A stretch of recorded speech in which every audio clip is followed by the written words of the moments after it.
ദേ ഈ സോക്സ് ഒന്ന് ഇട്ടെന്ന്. എനിക്കെങ്ങും വയ്യ. നീ നിന്റെ നിത്യാമ്മയോട് പറ. നിത്യാമ്മ റെഡിയാവല്ലേ? നിത്യാമ്മക്ക് ജോലിയുള്ളതല്ലേ?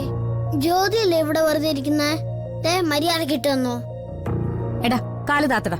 ഇല്ല, കാല് മാറ്റ്. നിത്യാമ്മേ, അയ്യോ. ഏയ് എന്ത് ജ്യോതി എന്തീ കാണിക്കുന്നേ? നിത്യാമ്മ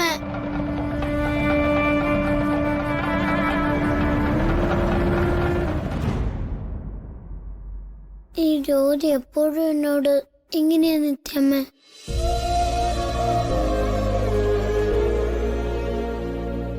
എന്തിനാ ജ്യോതിക്ക് എന്നോട് ഇത്രയും ദേഷ്യം?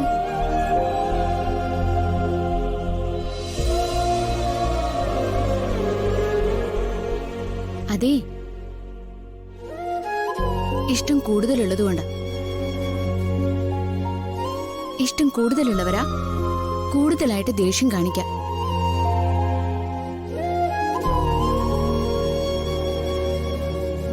ആദിമോൻ ഇവിടെ ഇല്ലാത്തപ്പോ ജ്യോതി ആദിമോനെ കുറിച്ച് മാത്രമേ സംസാരിക്കാറുള്ളൂ.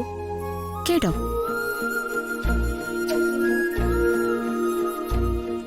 മോന്റെ മുറി വൃത്തിയാക്കുന്നതൊക്കെ ജ്യോതിയമ്മയാ. പിന്നെ പഠിക്കാനുള്ള ബുക്കൊക്കെ എടുത്തു വെച്ചോ? ആ, ഞാൻ കട്ടിൽ എടുത്തു വെച്ചിട്ടുണ്ട് നിത്യാമ്മേ. ആണോ? ഞാൻ ഇനി ആ ഷൂസ് ഇട്ടോളാം. ആ, പോയി ബാഗ് എടുത്തിട്ട് വാ. ഇറങ്ങാറായില്ലേ?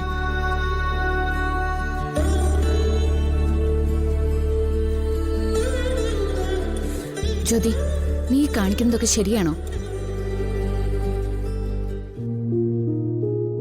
അവനൊരു ചെറിയ കുട്ടിയാ.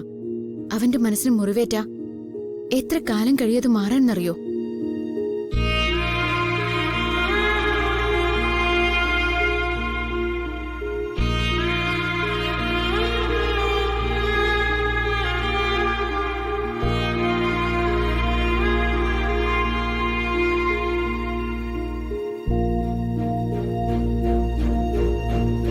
എന്താ മോളെ ഇങ്ങനെ? അവൻ ഒരു തെറ്റും നിന്നോട് ചെയ്യുന്നില്ലല്ലോ. ഇല്ലെന്നറിയാ നിത്യേച്ചി.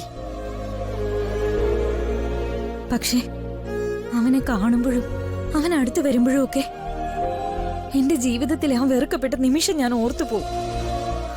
അപ്പോഴെങ്ങനെയൊക്കെ ആയി പോകുന്നേ.